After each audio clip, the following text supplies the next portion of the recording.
A black cop gets the death penalty, then a passing Hell's Angel biker does the impossible. That's how it starts. A good officer, betrayed by the very system she served, and dragged toward an execution the whole world is watching. But just when everyone believes her life is over, a stranger on a roaring bike crashes into the courthouse and shatters everything. He doesn't know her. He doesn't owe her.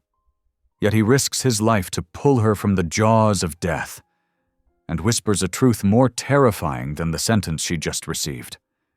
Because the real killers aren't in prison. They're in power, and they're coming after anyone who knows too much. Now the whole nation believes she's dead, and she's forced into hiding with the one man crazy enough to fight for her innocence. But if the people who framed her can fake her execution, what else are they willing to do to keep their secrets buried? Will the truth save her, or get her killed for real? Tell me in the comments where you're watching from right now, and if this story speaks to you, make sure you hit subscribe so you don't miss the next one. The courthouse walls seemed to close in around Nia Carter as she stood motionless, the cold metal of the handcuffs biting into her wrists. Her orange jumpsuit felt alien against her skin, so different from the crisp police uniform she'd worn with pride for the past 8 years. The packed gallery buzzed with whispers and the rapid scratching of reporters' pens. Camera shutters clicked like insects in the heavy afternoon air. Judge Harrison's voice cut through the tension. In the matter of the state versus Officer Nia Carter on the charge of first-degree murder in the death of Leon Briggs, this court finds the defendant. He paused, his gaze dropping to the paper before him. Guilty. The word hit Nia like a physical blow.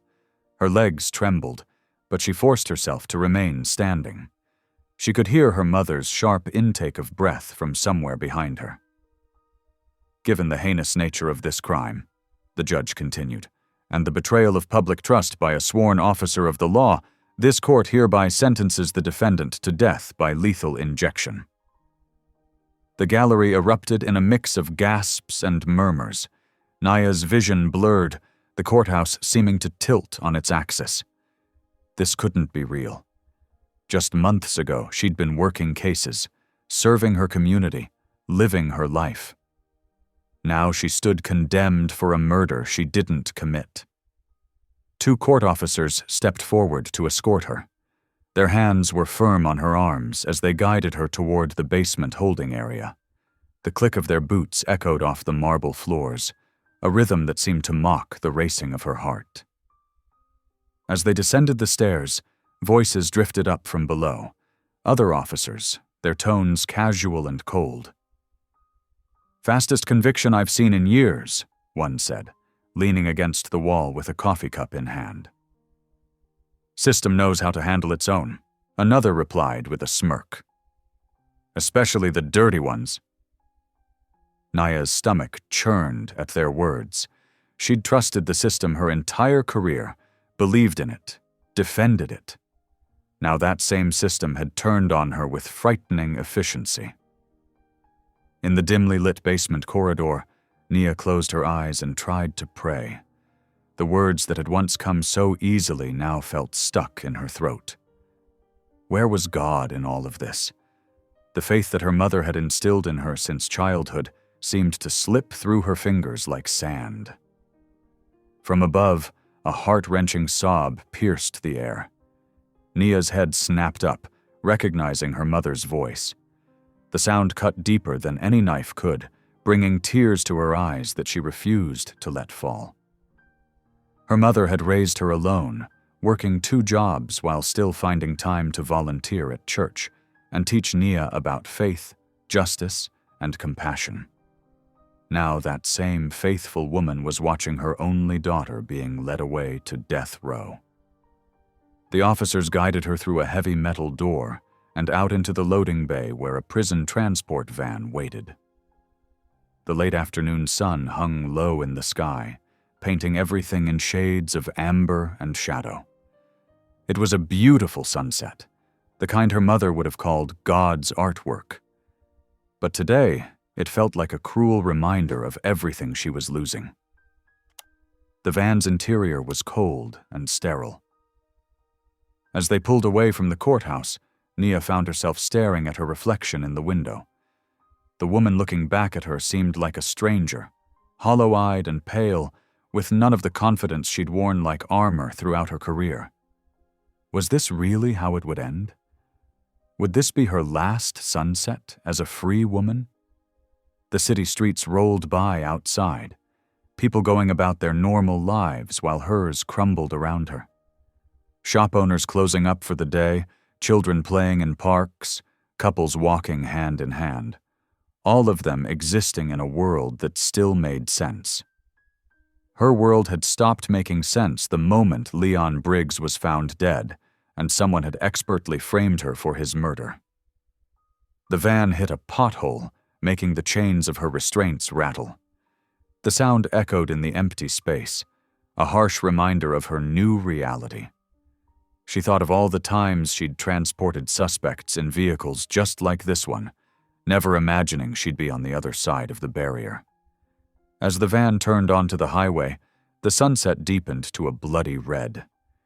Nia watched it fade, wondering if this might truly be her last night alive. The death penalty sentence hung over her like a sword, but something even darker nagged at her mind.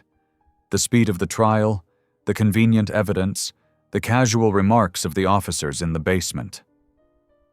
It all pointed to something more sinister than a simple miscarriage of justice. Through the mesh-covered window, she could see the prison walls looming ahead, stark and gray against the darkening sky. The sight of them made her chest tighten with fear, but she forced herself to sit straighter. Her mother had always taught her that God had a purpose for everything, even if it wasn't clear at the time. Right now, that purpose felt impossibly distant, hidden behind walls of concrete and steel. The van slowed as it approached the prison gates. Nia's reflection grew clearer in the darkening window, a ghost of herself, trapped between two worlds. Behind her lay everything she'd known and loved, her badge, her faith, her freedom. Ahead lay uncertainty and darkness. As the gates creaked open, she offered up one more desperate prayer, even though she felt no answer would come. The last rays of sunlight disappeared behind the prison walls as the van pulled through the gates. Nia Carter, once a respected police officer, now sat in chains, watching her world disappear into shadows. Her mother's sobs still echoed in her memory as the heavy gates clanged shut behind them, sealing her fate with a finality that felt like a tomb closing. The prison transport van inched toward the courthouse exit, its engine humming steadily in the late afternoon silence. Inside, Nia's handcuffs clinked against the metal bench as she struggled to process the devastating verdict that had just shattered her life. The courthouse steps were still crowded with reporters and onlookers, their cameras flashing like lightning in the dimming light. Suddenly, a deep, thunderous roar split the air. The sound grew louder, echoing off the courthouse's stone walls until it became deafening. The van's driver slammed on the brakes, throwing Nia forward against her restraints. Through the mesh-covered window, she glimpsed a massive black Harley-Davidson motorcycle charging up the courthouse steps, scattering the crowd like startled pigeons. The bike's rider was a mountain of a man, his leather jacket stretched across broad shoulders. As he killed the engine and dismounted in one fluid motion, Nia could see the scars that marked his weathered face, old battle wounds that told stories of a violent past. His name was Ridge Maddox, though Nia didn't know it yet. What she did know was that this man moved with the dangerous grace of someone who'd spent his life surviving on the wrong side of the law. Ridge took the courthouse steps, 3 at a time, shouldering past security guards who seemed too stunned to react. His heavy boots echoed through the marble halls as he burst through the main doors. The commotion drew officers from every corner, their hands instinctively moving to their weapons. "Listen up," Ridge's voice boomed through the rotunda, gruff but commanding. He held a small flash drive above his head like a torch. "This drive contains proof that Officer Nia Carter is innocent. Your government's been lying to you. There's a conspiracy at work here." 2 security guards rushed forward, but Ridge was ready. In one smooth motion, he pulled something from his jacket and threw it to the ground. A cloud of thick, gray smoke erupted, filling the hallway, with choking clouds. Alarms began to shriek, their warning echoing off the marble walls. Through the chaos, Ridge moved with purpose. He'd memorized the building's layout, studied the transport schedules, planned for this moment. He found the van's rear doors and wrenched them open, coming face to face with a wide-eyed Nia. "Come with me if you want to live," he growled, then grimaced at his own words. "Sorry, always wanted to say that. But seriously, we need to move. Now." Nia recoiled, pressing herself against the van's wall. "Who are you? What's happening?" "Name's Ridge, and I'm trying to save your life." He reached for her restraints with practiced hands. "They're planning to make sure you never make it to morning. Trust me or don't, but decide fast." The smoke was beginning to clear. Shouts and running footsteps grew closer. Nia's mind raced. She was an officer of the law, sworn to uphold justice. But that same system had just condemned her to death for a crime she hadn't committed. The speed of the trial, the convenient evidence, the whispered conversations she'd overheard, it all pointed to something darker at work. Ridge didn't wait for her answer. He grabbed her arm and pulled her from the van, leading her through a side door and into a narrow stairwell. The emergency lights cast everything in a surreal red glow as they descended, their footsteps echoing off concrete walls. "Why are you helping me?" Nia gasped as they ran. "Because I've seen what they do to people who get in their way." Ridge's voice was tight with old pain. "And I'm tired of watching it happen." They burst out of the stairwell into the fading daylight. Ridge's Harley waited where he'd left it, its black paint gleaming like oil. Above them, the courthouse was in chaos. Sirens wailing, voices shouting, radios crackling with urgent calls for backup. "On the bike. Now." Ridge's tone left no room for argument. Nia hesitated for just a moment, then climbed on behind him. The motorcycle roared to life beneath them, its powerful engine drowning out everything else. She had no choice but to wrap her arms around Ridge's solid frame as he gunned the throttle. The Harley leaped forward, tires squealing against pavement. They shot down the courthouse steps and onto the street just as police cars began converging on the scene, their sirens piercing the evening air. Ridge wove through traffic with practiced skill, the wind whipping at their clothes. Nia's heart pounded against her ribs as they sped through the city streets. Everything she knew about right and wrong seemed to be crumbling around her. Was this mysterious, scarred man really trying to save her? Or was she racing toward an even darker fate? The only thing she knew for certain was that there was no going back now. Police sirens wailed behind them, growing closer, then falling back as Ridge navigated the city's maze of streets. The setting sun painted the sky in brilliant oranges and reds, a beautiful backdrop to their desperate flight. Nia clung tighter to Ridge as they took another sharp turn, the Harley's engine growling beneath them like a caged beast. They threaded through rush-hour traffic, Ridge handling the powerful motorcycle as if it were an extension of himself. Each time Nia glanced back, she saw more flashing lights joining the pursuit.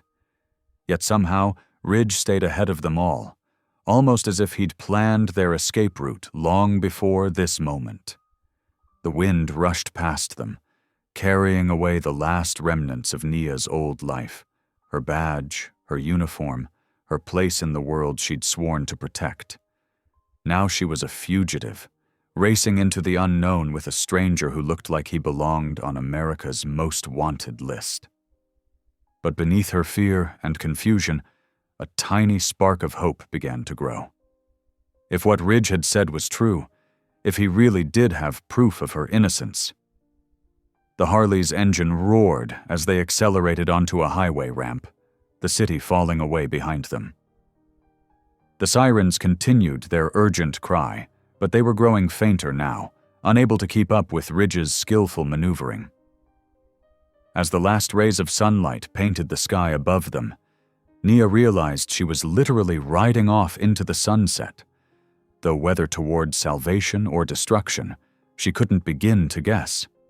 The wind whipped cold against their faces as Ridge guided the Harley through winding back roads, leaving the city's glow far behind them. For over an hour, they rode in tense silence, the motorcycle's headlight cutting through growing darkness. Nia's arms had gone numb from clinging to Ridge's leather jacket, but she didn't dare loosen her grip as they navigated the rough country roads. Trees loomed on either side, their branches casting strange shadows in the moonlight. The few houses they passed grew increasingly far apart until they seemed to be the only souls for miles. Nia's police training screamed at her to be wary. This was exactly the kind of isolated location where bad things happened to people who trusted strangers. Finally, Ridge slowed the bike, turning onto a rutted dirt road barely visible among the undergrowth. After another quarter-mile, a large shape emerged from the darkness. An old warehouse, its metal sides weathered and windows dark. The Harley's engine echoed off the building's walls as Ridge brought them to a stop. "Home sweet home," he said gruffly, killing the engine. "At least for tonight." Nia climbed stiffly off the motorcycle, her legs shaking from the long ride. The warehouse loomed over them, looking abandoned and forgotten. "What is this place?" "Safe house," Ridge answered, wheeling the bike toward a side door. "One of several I keep ready. Nobody's used this building in years. Perfect place to lay low while we figure out our next move." He produced a key from his jacket pocket and unlocked the heavy door, which opened with a protesting groan. Inside was pitch black until Ridge flipped a switch, revealing a vast open space filled with shadows. The weak overhead lights flickered to life, illuminating concrete floors and metal support beams that disappeared into the darkness above. Fear suddenly gripped Nia's chest as the reality of her situation hit home. She backed away from Ridge, holding up her hands. "I'm not trying to escape justice. I'm innocent. I didn't kill anyone. You can't keep me here against my will." "I know you're innocent," Ridge said quietly. He reached into his jacket and pulled out the flash drive he'd brandished at the courthouse. "That's why I got you out of there, and I can prove it." He walked to a clear section of wall and pulled down what looked like an old projection screen. From a battered backpack, he produced a small projector and laptop. His scarred hands moved with surprising efficiency as he set up the equipment. "Watch this," he said, clicking a button on the laptop. Grainy security footage filled the screen. Nia recognized the alley where Leon Briggs's body had been found. Her breath caught as she watched several figures in tactical gear emerge from the shadows. Even with their faces concealed, their movements were practiced, professional, clearly trained operators. The footage showed them confronting Briggs, who raised his hands in surrender. Without warning, one of the officers opened fire. Briggs crumpled to the ground. Then, methodically, the officers began arranging the scene. One of them produced a familiar-looking service weapon, Nia's backup piece that had gone missing from her locker 2 weeks before the murder. "They're Unit Zero," Ridge explained as Nia watched in horror. "A Black Ops task force operating outside the law. They've been running weapons through Briggs' old territory, using police credentials as cover. You started asking too many questions about missing evidence. They couldn't risk you stumbling onto their operation." Nia sank onto a nearby crate, her legs no longer able to support her. The relief of having her innocence confirmed warred with the shocking revelation of such deep corruption. "How do you know all this? Who are you really?" Ridge's scarred face tightened. "Used to run with a rough crowd. Saw things I shouldn't have. Been tracking Unit Zero's weapons pipeline for the past 2 years, gathering evidence. They've killed a lot of people to keep their operation quiet." He paused, something dark and painful crossing his expression. "Including my daughter." The confession hung in the air between them. Nia studied Ridge with new eyes, noting how the hardness in his face masked old grief, how his intimidating presence carried an underlying weariness. "I'm sorry," she said softly. "About your daughter." Ridge nodded once, then turned away to rummage through some supplies. "You should eat something. Been a long day." He produced some packaged food and bottles of water, then disappeared briefly into a side room. When he returned, he carried a stack of clean clothes. "Bathroom's through there if you want. To change," he said, setting everything on a table. "Got a cot set up too. Try to get some rest. We've got a lot to figure out tomorrow." Nia accepted the clothes gratefully. The orange jumpsuit felt like it was burning her skin, a constant reminder of her wrongful conviction. In the small bathroom, she changed into the offered jeans and sweater, splashing cold water on her face. The person in the cracked mirror looked like a stranger, no longer Officer Nia Carter, but a fugitive on the run. When she emerged, Ridge had pulled up a chair near the entrance, his broad shoulders silhouetted against the dim light. A gun rested casually across his lap. Nia made her way to the cot he'd indicated, her body suddenly heavy with exhaustion. "I'll keep watch," Ridge said without turning around. "You're safe here." Nia lay down, pulling the thin blanket around her shoulders. Her mind spun with everything that had happened. The trial, the verdict, the desperate escape, the damning footage that proved her innocence. And Ridge himself, this dangerous-looking man who'd risked everything to save her, driven by his own painful mission for justice. As her eyes grew heavy, she watched his steady form by the door. Was he her salvation, or just another threat? A guardian angel in leather and scars, or someone who would bring her even more trouble? Sleep began to pull her under before she could decide. Her last conscious thought was a prayer, not for herself this time, but for the lost daughter who had set her unlikely rescuer on this path. The first rays of dawn were just beginning to filter through the warehouse's grimy windows when Nia felt someone shaking her shoulder urgently. "Wake up. You need to see this." Ridge's gravelly voice cut through her exhausted sleep. Nia blinked awake, momentarily disoriented by the unfamiliar surroundings. The events of the previous day came rushing back as she sat up on the cot, her muscles stiff from the thin mattress. Ridge was already moving across the room to an old television set perched on a metal desk. "What's going on?" she asked, rubbing sleep from her eyes. Ridge's jaw was tight as he turned on the TV, adjusting the rabbit ear antenna until the picture cleared. "Just watch." The morning news broadcast filled the screen, and Nia's blood ran cold as she saw her own face in the corner, her official police photo alongside the words, "Breaking news, death row officer executed." "No," she whispered, standing up and moving closer to the screen. The news anchor's voice was professionally somber. "In a swift carrying out of justice, former police officer Nia Carter was executed by lethal injection at sunrise this morning for the murder of Leon Briggs. Carter was convicted yesterday afternoon, and due to the high-profile nature of the case, authorities expedited the execution process." The broadcast cut to footage that made Nia's knees buckle. There she was, strapped to a lethal injection table, her face peaceful as if sleeping.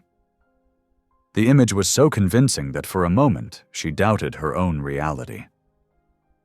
"It's fake," Ridge said firmly, steadying her with a hand on her shoulder. "They've used footage from your trial and digitally manipulated it. Look closely. See how the lighting doesn't quite match? How the shadows fall wrong?" Now that he pointed it out, Nia could see the subtle inconsistencies. But who would notice such small details? To the world, this was real. To everyone who knew her. "My mother!" she choked out, her hand flying to her mouth. "Oh God, my mother thinks I'm dead." The weight of it hit her like a physical blow. Her mother, who had never lost faith in her innocence, who had held on to hope until the very end, would be watching this right now, would be grieving for her daughter, destroyed by a system they had both trusted. Ridge switched off the TV, but the damage was done. Nia paced the warehouse floor, her mind racing. "My whole life, everything I've worked for, they've just erased it all. Everyone thinks I'm a corrupt cop who got what she deserved. They'll stop looking, stop questioning. It's the perfect cover-up." "That's exactly what Unit Zero wanted," Ridge said, pulling out his laptop. "With you dead, there's no loose end to investigate. No chance of the truth coming out." He typed rapidly for a moment, then turned the screen toward her. But they didn't count on this. On the screen was a complex spreadsheet, rows of names and dates partially encrypted. "What am I looking at?" Nia asked, leaning closer. Before they killed him, Leon Briggs was trying to expose Unit Zero's operation. He kept records, names of people involved, dates of weapons shipments, locations of drops. This is his insurance policy, the thing they really wanted to bury along with you. Nia scanned the list, recognizing several names, fellow officers, local politicians, business owners.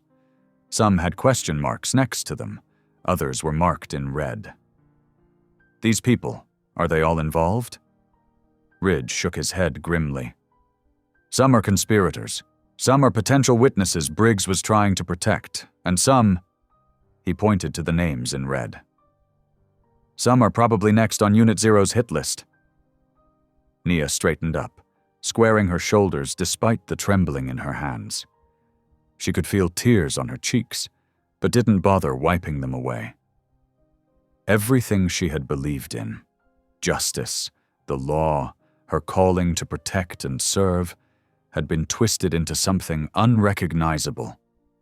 But that didn't mean she would stop fighting for what was right. "I'm not going to hide," she said, her voice growing stronger with each word. "I won't let them bury the truth along with my reputation. Those people on that list, they're in danger because they might know something, might say something, just like I was." Ridge studied her face carefully. "Going after Unit Zero means staying dead to the world. Means your mother can't know the truth, at least not yet. Means living in the shadows until we can gather enough evidence to bring them down. You sure you're ready for that?" Nia looked at the TV, now dark but still bearing the ghostly reflection of her own face. She thought of her mother's faith, of Leon Briggs's final attempt at redemption, of Ridge's lost daughter. Then she thought of all the names on that list, people who might soon face the same injustice she had. "I won't let them win," she said firmly, finally wiping the tears from her face. "Whatever it takes, we're going to expose Unit Zero. Not just for me, but for everyone they've hurt. Everyone they're planning to hurt." She met Ridge's gaze with steel in her eyes. "I took an oath to protect and serve. Just because they've taken my badge doesn't mean I'm going to stop honoring it." Ridge nodded, a glimmer of respect, and perhaps hope, crossing his weathered features. "Then we've got work to do." The morning sun had fully risen now, streaming through the warehouse windows in dusty beams. Outside, the world believed Officer Nia Carter was dead. But inside this hidden space, she was more alive than ever. and more determined to fight for the truth, no matter the cost. The morning sun had climbed higher in the sky as Ridge's motorcycle wound through back roads, Naya holding tight behind him. After an hour of riding, they turned onto a gravel path that led to what looked like an old scrapyard. Towering piles of crushed cars and twisted metal created maze-like walls around them. The air smelled of rust and oil. Ridge slowed as they approached a chain-link gate partially hidden by overgrown bushes. He honked twice in what was clearly a signal, and the gate creaked open. As they rode through, Nia saw that the scrapyard housed a surprising sanctuary, a collection of weathered but well-maintained trailers and small buildings arranged in a rough circle. Several motorcycles were parked in neat rows, their chrome gleaming in the sunlight. 3 men emerged from the largest building, all of them older with graying hair and leather vests. They moved with the careful grace of those who had seen their share of hard living but had found peace in their later years. Naya noticed their eyes, weathered but kind, assessing her with open curiosity. "This the girl?" asked the oldest of the 3, his white beard neatly trimmed despite his rough appearance. "Old Joe," Ridge had called him on the ride over. Ridge helped Naya off the bike before answering.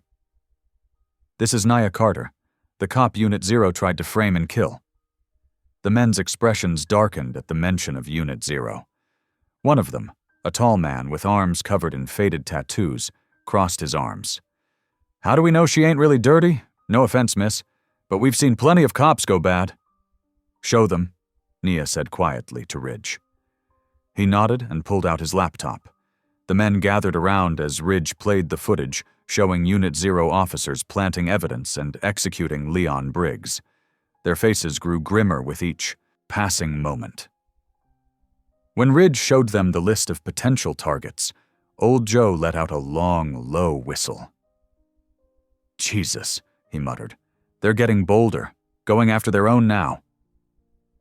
The tall man with the tattoos, who introduced himself as Bear, turned to Nia with softer eyes. "You must be scared out of your mind, darlin'. When's the last time you had a proper meal?" Before Nia could answer, the 3rd man, who everyone called Doc, was already heading toward one of the trailers. "I'll get breakfast started. Girl needs protein after what she's been through." The next few hours passed in a blur of unexpected kindness. Doc made a huge breakfast of eggs, bacon, and pancakes, insisting Nia eat seconds. Bear disappeared into one of the trailers and returned with an armful of warm clothes, sweaters and jeans that he said belonged to his daughter before she moved away to college. "They might be a little big," he said gruffly, "but they're better than prison orange." Throughout the day, more of the compound's residents emerged, all former bikers who had found redemption in their later years. They treated Naya with a gentleness that brought tears to her eyes, reminding her of the father she'd lost years ago. Old Joe took particular interest in teaching her basic self-defense moves. "World's different when you're on the run," he explained, showing her how to break various holds. "Can't rely on that police training anymore. Need to learn how the other side thinks." By late afternoon, Naya had changed into her new clothes and was sitting with Ridge and the others, planning their next move. The sun was setting, casting long shadows across the compound as they gathered around a crackling fire. "The tech analyst is our best lead," Ridge explained, pointing to a name on his laptop screen. "Evan Cade. He helped design Unit Zero's surveillance systems before he got spooked and went into hiding. If we can find him, he might have proof of how deep this conspiracy goes." "I know a guy who knows a guy," Bear offered. "Might be able to track down where this Cade fellow's hiding. Give me a couple days to work my contacts." Old Joe nodded in agreement. "Meanwhile, girl needs rest. Real rest, not that warehouse floor Ridge had you sleeping on." He turned to Naya with grandfatherly concern. "We've got a spare trailer. It ain't much, but it's clean and warm." As night fell fully, Naya lay on her cot in the small trailer, listening to the sounds of the compound settling down for the night. Through the thin walls, she could hear the men's voices around the dying fire, their rough laughter and quiet conversations carrying on the cool night air. It wasn't the family she had lost, but there was something comforting about their presence. For the first time since her arrest, Naya felt something close to safe. These men, who society had written off as criminals, had shown her more humanity than the justice system ever had. As she drifted toward sleep, their soft laughter wrapped around her like a blanket, reminding her that family could be found in the most unexpected places. She thought of her mother, still believing her dead, and sent up a silent prayer.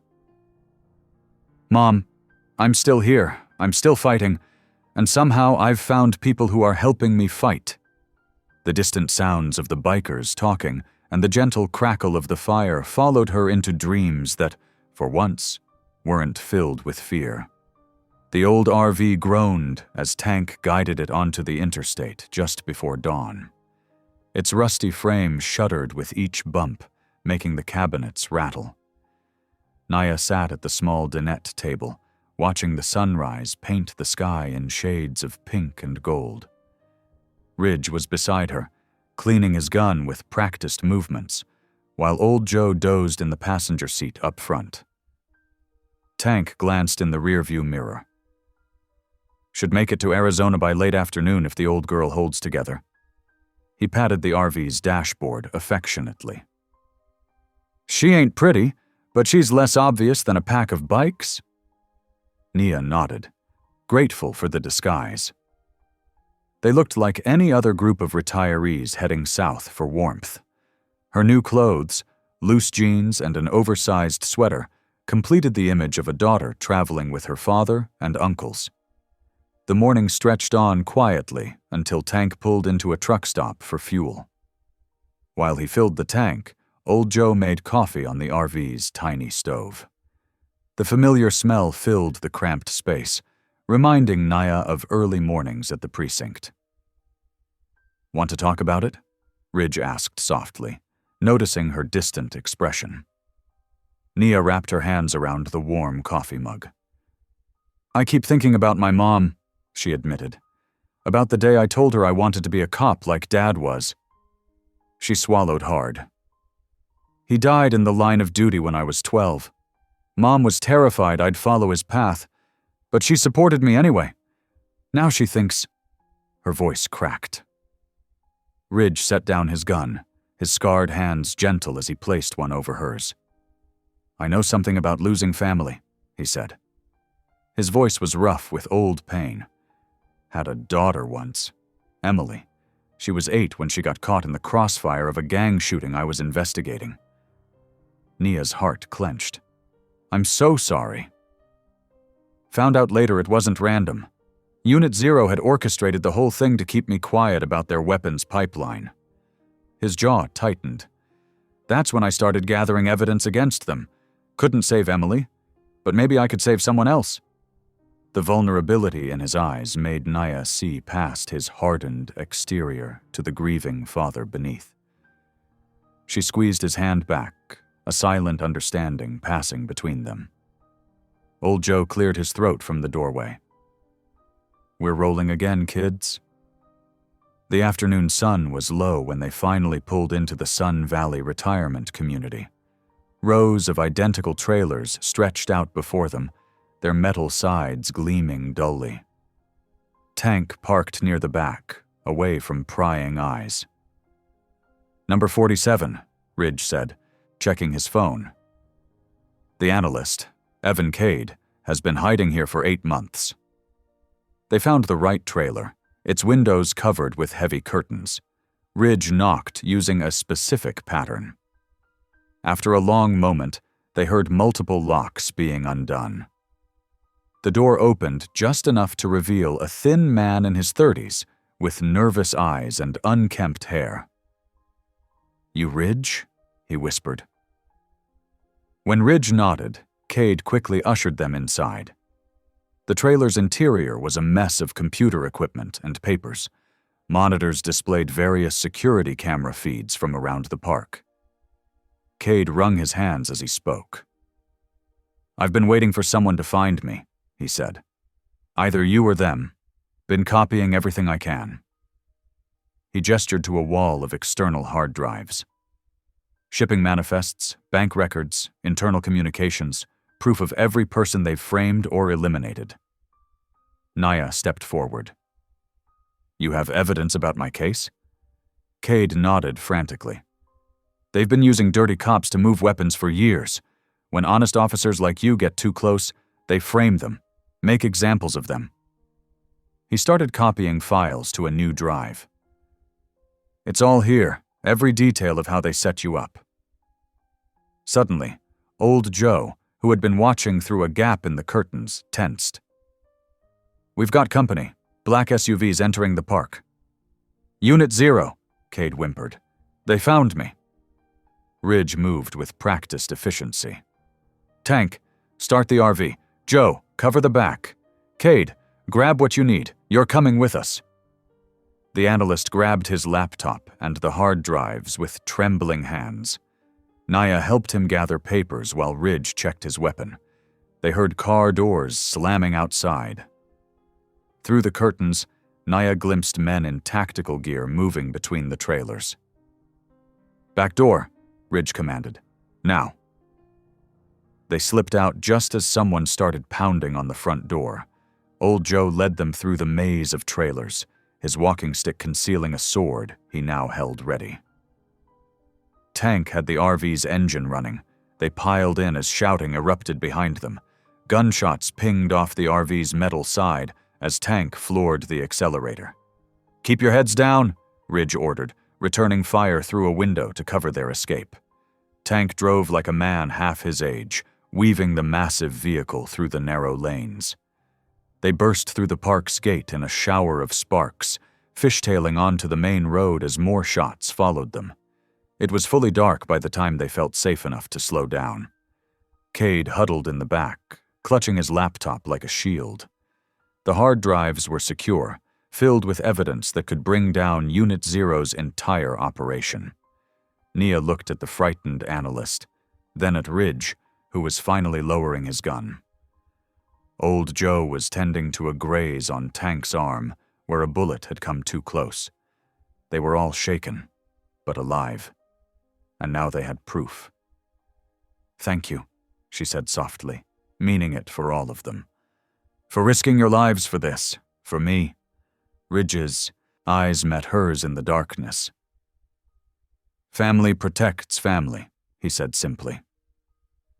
The RV rumbled through the night, carrying them back to the compound with their precious cargo of evidence and their newest addition to their unlikely family.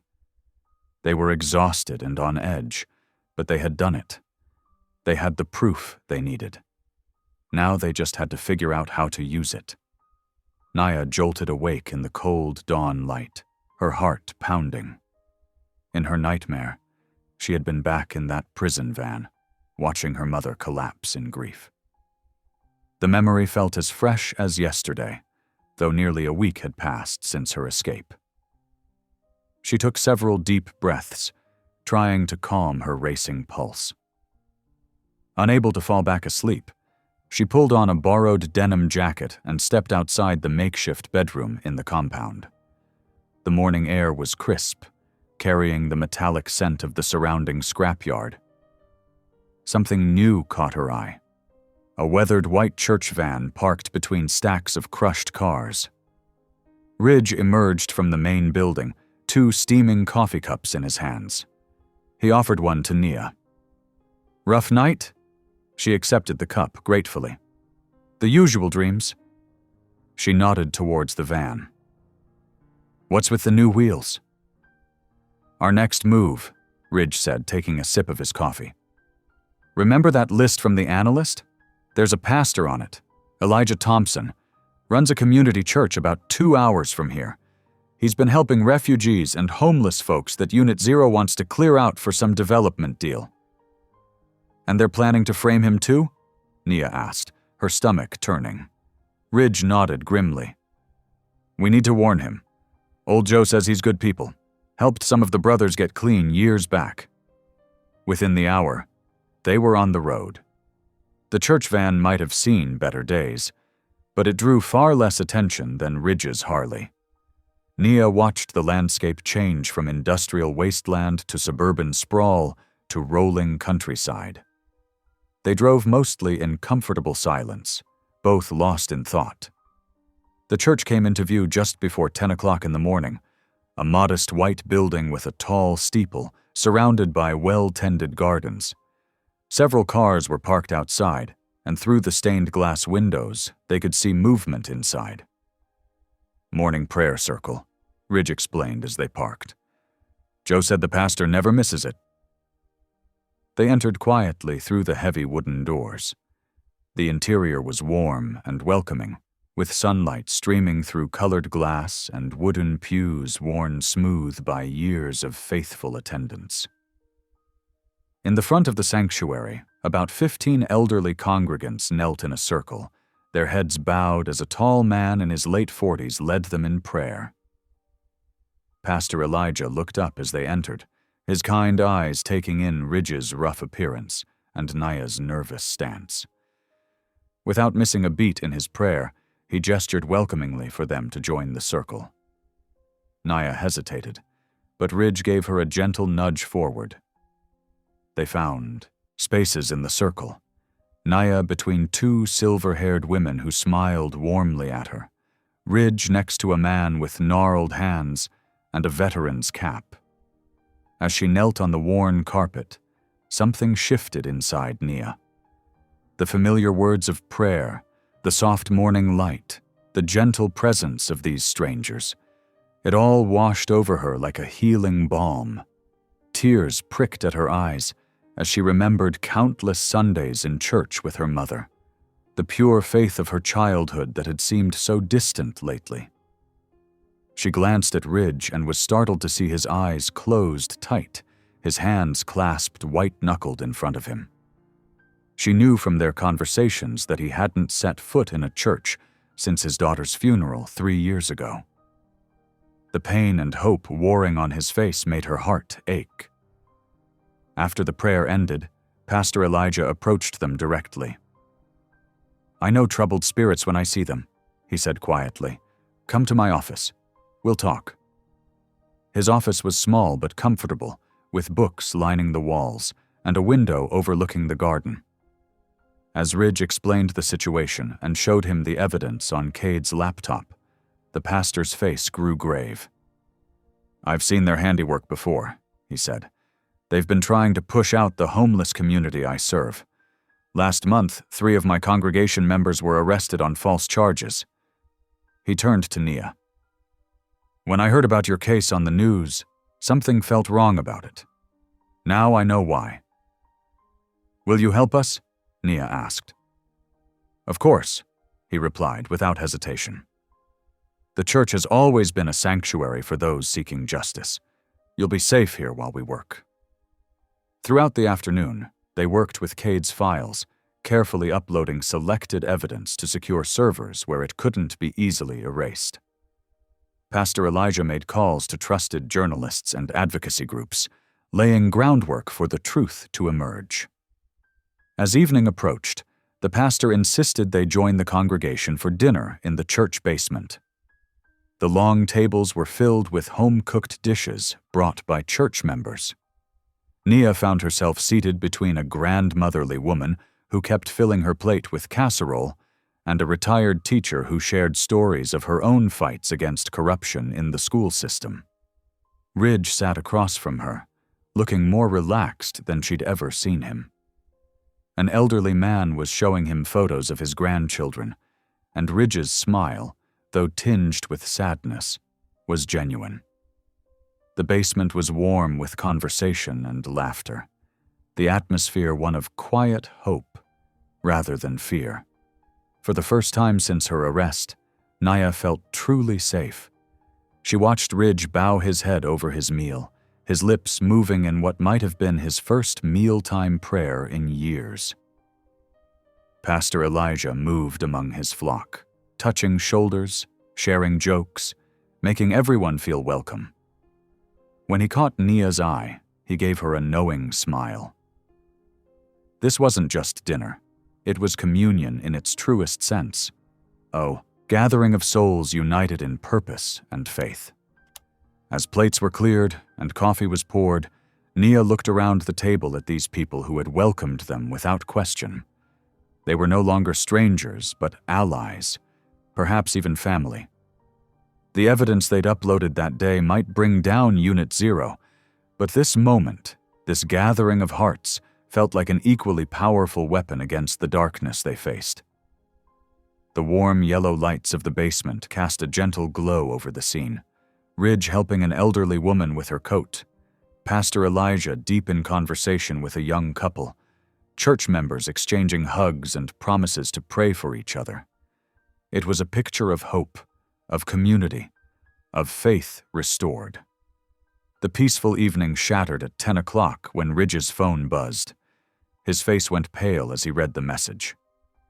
"They found us," he said, his voice cutting through the quiet basement. "Unit Zero, they're coming." Pastor Elijah sprang into action with surprising speed for his age. "Through the chapel," he ordered. "We have emergency supplies in the van." They moved quickly through the darkened church, their footsteps echoing off the wooden floors. The analyst, Cade, was shaking so badly Tank had to half carry him. Outside, the night air carried a bitter chill. "We need to split up," Ridge said, helping Nia into the church van. "They'll be watching the main roads. Pastor, you take them south. I'll create a diversion." But before they could execute the plan, headlights swept across the parking lot. Black SUVs surrounded the church, their engines growling in the darkness. "Too late," Tank muttered. "Run!" They scattered as the first shots cracked through the air. Ridge pushed Nia toward the van, but she stumbled, her knee scraping the pavement. Through tears of pain, she saw armed men in tactical gear pouring out of the vehicles. The scene descended into chaos. Tank threw himself at two agents, his massive frame bowling them over. Pastor Elijah was helping Cade into the shadows, while shouting prayers that sounded more like battle cries. Ridge fought like a man possessed, his fists connecting with jaws, his boots finding soft spots. But there were too many. A taser caught him in the back, and he went down hard. Two agents grabbed his arms while a third delivered brutal kicks to his ribs. "No!" Nia screamed, starting toward him, but strong hands pulled her back. It was Old Joe, one of the bikers who'd become like family over the past days. "Can't help him if you're caught too, girl," he growled. "Now move!" They ran through the church's back alley, the sounds of fighting echoing behind them. Another biker, Charlie, covered their retreat, firing warning shots to keep the agents back. Nia's last glimpse of Ridge was of him being dragged, bloody and limp, into a black van. The night exploded into orange flames as the agents set fire to the church. The heat pressed against their backs as they fled. Old Joe and Charlie held the rear, trading shots with their pursuers. "Go!" Charlie shouted. "We'll hold them!" But Nia started to protest. "Ain't arguing, daughter," Old Joe said gruffly. His eyes were wet as he pushed her forward. "You're carrying something bigger than us now. The truth. Don't let it die here." Those were the last words she heard from either of them. Gunfire erupted behind them, then horrible screams. Nia ran blindly, tears streaming down her face, Pastor Elijah's hand firmly gripping her arm to guide her through the darkness. They ran for what felt like hours, through back alleys and abandoned lots, taking turns carrying Cade when his strength failed. Finally, as false dawn began to lighten the sky, they spotted an old diner set back from the highway, its windows dark and dusty. Tank broke in through the back door, and they collapsed onto the cracked vinyl booths. The silence was deafening after the chaos of their escape. Nia's clothes were filthy, her hands scraped raw, her lungs burning from smoke and exertion. "Ridge," she managed to say between gasping breaths. "We have to—" "I know where they're taking him," Cade spoke up. His voice trembled, but his eyes were focused for the first time since they'd met him. "There's a black site, an old meat processing plant they converted. It's where they—" He swallowed hard. "Where they deal with problems permanently." Nia's gaze fell on Ridge's leather jacket, thrown into the van during their hasty departure from the church. She reached for it with shaking hands, feeling the worn leather, still warm from his body. The man who had saved her, who had given her hope when the world believed her dead, was now facing death himself. The first rays of morning sunlight broke through the grimy diner windows, painting stripes across the jacket in her lap. Nia pressed the leather to her face, breathing in the scent of motorcycle oil and cigarettes that had become so familiar.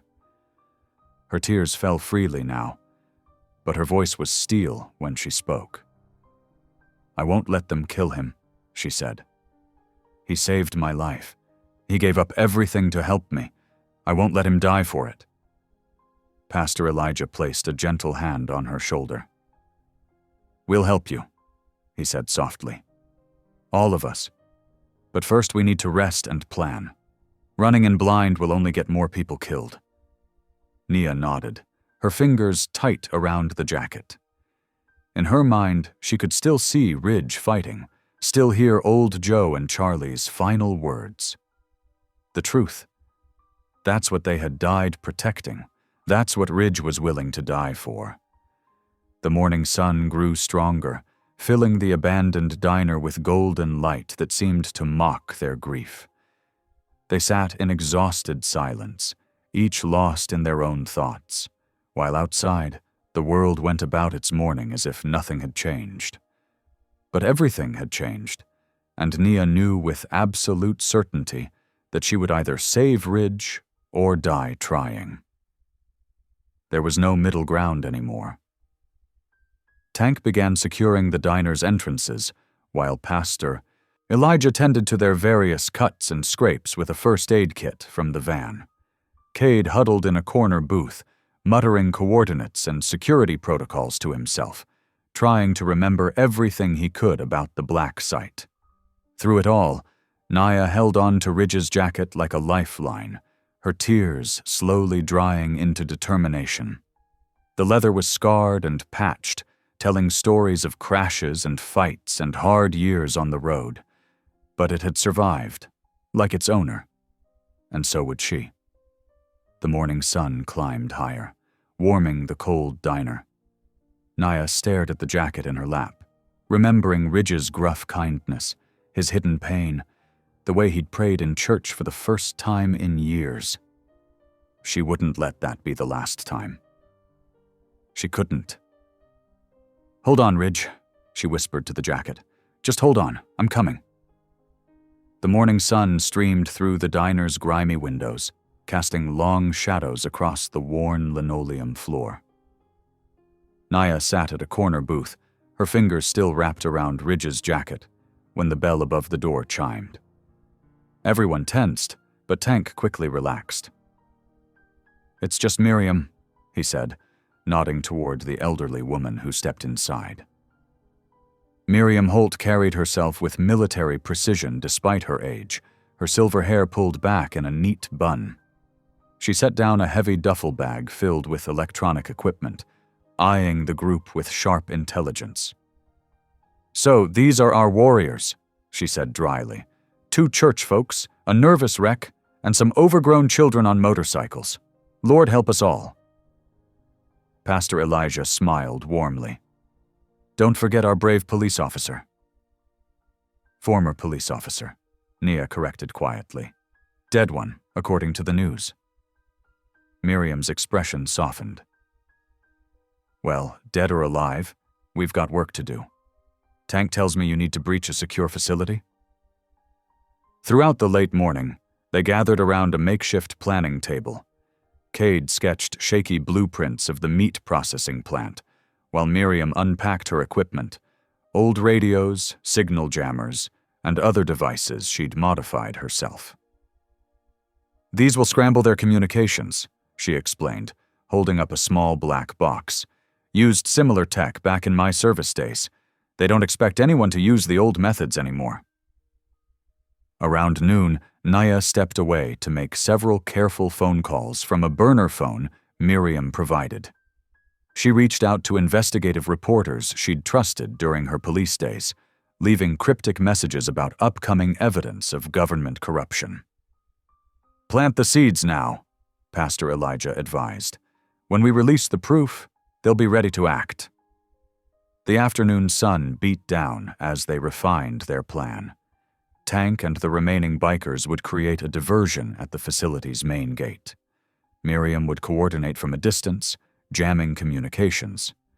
Pastor Elijah would wait with their escape vehicles, while Naya and Cade would slip in through a maintenance tunnel the analyst remembered from his time there. "It's crazy enough to work," Miriam said, studying their hastily drawn plans. "Or crazy enough to get us all killed. Hard to tell the difference sometimes." As evening approached, they loaded their equipment into unmarked vans and drove separately to their fallback position, an abandoned barn several miles from the facility. The structure was weathered but solid, its large interior perfect for their needs. Miriam set up her command center, surrounding herself with monitors and radio equipment. "Like the old days," she muttered, but her hands moved with confident precision across the controls. "Why are you helping us?" Nia asked her quietly. Miriam's hands stilled for a moment. "Because retirement's boring as hell," she said, then more seriously. "And because sometimes you need to remind the world that old dogs still have teeth." As midnight approached, Naya stood in the barn's doorway. She could see the facility's lights in the distance, harsh white against the dark sky. The weight of Ridge's jacket felt right on her shoulders, like armor. "I never thanked him properly," she whispered, touching the worn leather. "For saving my life. For believing in me when everyone else believed the lies." She took a deep breath of the cool night air. "Your turn, Ridge. Hold on just a little longer." Behind her, she could hear Miriam's equipment humming, Tank checking weapons, Pastor Elijah praying softly, and Cade rehearsing entry codes under his breath.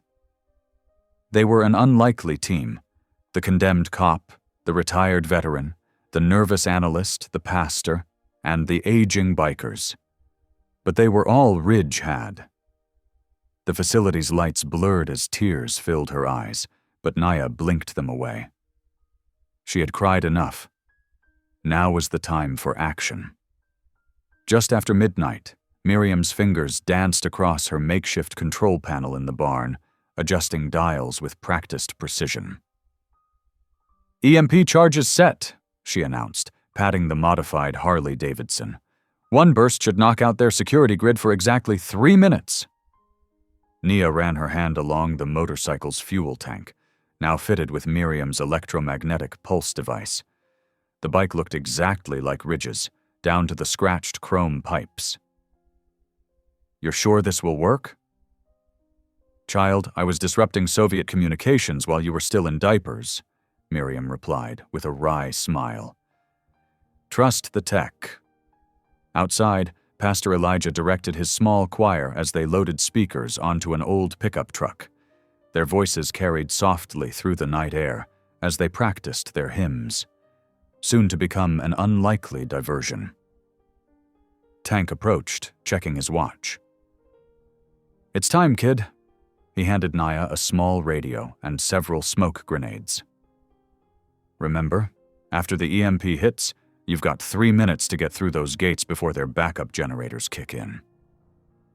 Naya nodded, zipping up Ridge's leather jacket. The familiar scent of leather and motor oil gave her courage. She swung her leg over the Harley, remembering how Ridge had saved her just days ago.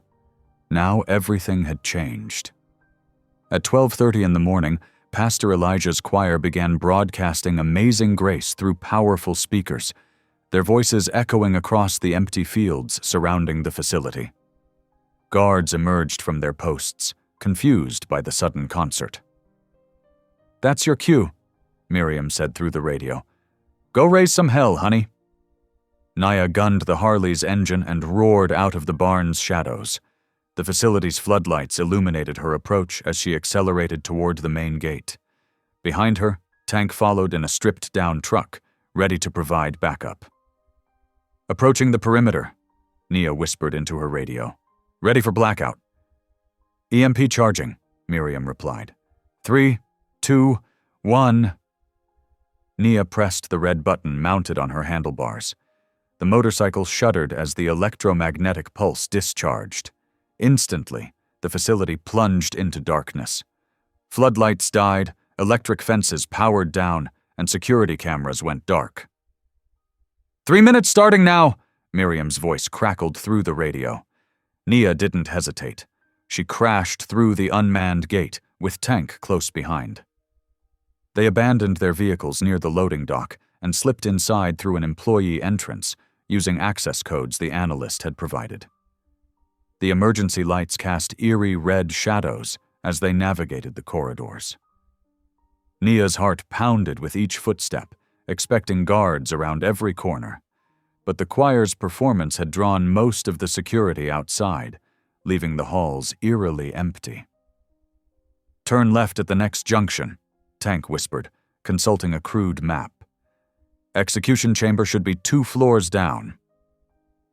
They found the stairwell and descended quickly, the sound of their boots echoing off concrete walls.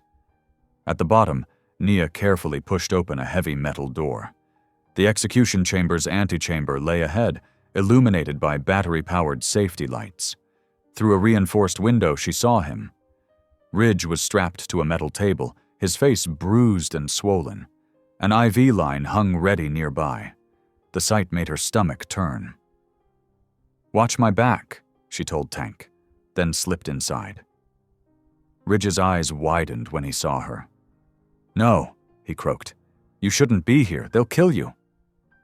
"Returning the favor," Nia said, working to unfasten his restraints. "You saved me, remember?" Tears filled Ridge's eyes as his hands came free. When they took me, I thought it was all for nothing, that they'd still won."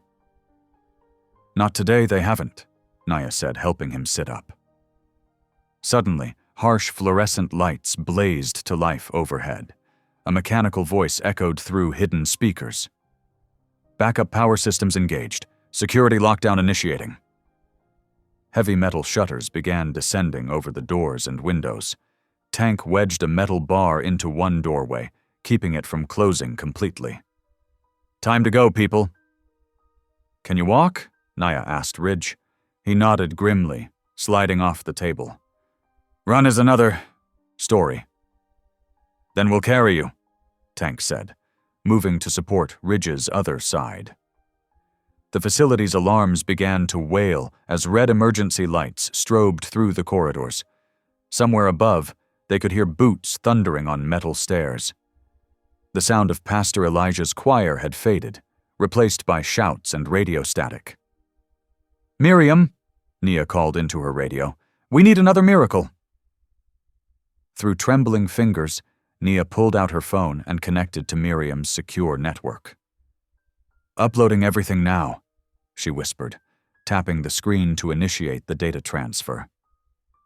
The evidence archive, thousands of documents, videos, and the facility's live security feeds began streaming to servers that would blast it straight to every major news outlet in the country. "Signal's strong," Miriam's voice crackled through the radio. "They can't stop the upload now." Within minutes, breaking news alerts began lighting up phones across the facility. Guards checked their devices, faces paling as they saw their own building's security footage playing on national broadcasts. The truth about Unit Zero's corruption was spreading like wildfire. "Look," Tank pointed to a monitor showing the facility's entrance. Several guards were already rushing toward their vehicles, unwilling to go down with Unit Zero's sinking ship. Deputy Marshal Calhoun's voice boomed through the PA system. "Stand your ground. Anyone who abandons their post will face—" He was cut off by the sound of helicopters approaching. Through the facility's windows, they could see news choppers circling, their cameras capturing every moment. "Federal marshals are inbound," Miriam announced. "The good ones, not Calhoun's crew. They'll be here in 2 minutes." Ridge squeezed Naya's hand. "We still need to get out of here." They fought their way through increasingly chaotic corridors. Some guards simply stepped aside, while others had to be subdued by Tank's experienced fists. The facility had descended into pandemonium as years of secrets spilled into the light. When they reached the main entrance, federal vehicles were already screaming into the parking lot. Honest marshals, ones not corrupted by Unit Zero, poured out with weapons drawn, moving to secure the facility. Naya and Ridge stumbled out into the bright morning sunlight together, supporting each other as they walked. Behind them, they could hear the sounds of justice finally arriving. Unit Zero commanders being cuffed, evidence being seized, years of darkness being dragged into the light. The hospital waiting room buzzed with quiet activity as morning sunlight streamed through tall windows. Nia sat with her hands clasped, watching the door. When her mother finally appeared, time seemed to stop. They rushed toward each other, colliding in a tearful embrace that spoke of all the pain and fear they'd endured. "My baby," her mother whispered, holding Naya's face between trembling hands. "I thought I'd lost you forever." Nearby, doctors tended to Ridge and the other bikers. Tank sported a bandaged arm, while old Joe had his ribs wrapped. Ridge, despite his bruises, couldn't stop smiling as he watched Nia and her mother's reunion. Over the next 2 days, the nation transformed. Congress called emergency sessions, demanding full investigations into Unit Zero's corruption. News channels broadcast continuous coverage as federal agents arrested Commander Holt and his lieutenants. Naya watched from her hospital room as justice rolled across the country like a cleansing wave. On the morning of the 3rd day, a federal judge officially overturned Naya's execution, declaring it a fraudulent act of government corruption. The relief on her mother's face made Nia cry all over again. That afternoon, standing before a forest of microphones and camera lenses, Nia gave her first public statement. Her voice shook, but grew stronger as she spoke. "I stand here today because a group of unlikely heroes believed in my innocence when the whole world had turned away. These men, these bikers who society often judges too quickly, showed me what true faith and courage look like. They risked everything to protect a stranger because it was right." She turned to smile at Ridge and the others. "They taught me that God's grace often comes in unexpected packages." 2 weeks passed as the country slowly healed. Naya and Ridge spent long hours planning, dreaming, and praying. They knew their mission wasn't finished. There were others out there facing false accusations, needing someone to believe in them. Together, they established the Second Chance Justice Foundation, dedicated to protecting the wrongly accused and supporting vulnerable communities. Pastor Elijah offered them space in his church's old fellowship hall, which they converted into a warm, welcoming office. As sunset painted the sky in soft oranges and pinks, Naya and Ridge stood on the church steps, watching elderly congregation members unload boxes of donated supplies. Mrs. Wilson, who was 82 years old, insisted on carrying files despite her cane. Mr. Thompson, a retired teacher, organized desk supplies with careful precision. Ridge leaned against the railing, his eyes distant but peaceful. "You know something? For years after losing my daughter, I thought God had forgotten all about me. Figured he'd given up on an old sinner like me." "And now?" Nia asked softly. A gentle smile crossed his weathered face. Now I think maybe he was just waiting for the right moment, waiting for me to find my real purpose. Nia touched his arm gently. Someone wise once told me that miracles don't always come the way we expect them to. Sometimes they arrive on a motorcycle. Ridge laughed, the sound rich and full of hope. Together they turned toward their new office, where stacks of case files already waited for review. Each folder represented someone who needed help, someone searching for justice and truth. "Ready to get to work?" Nia asked. "Lead the way, partner." They stepped inside together, ready to begin their shared mission of bringing light to dark places and hope to those who needed it most.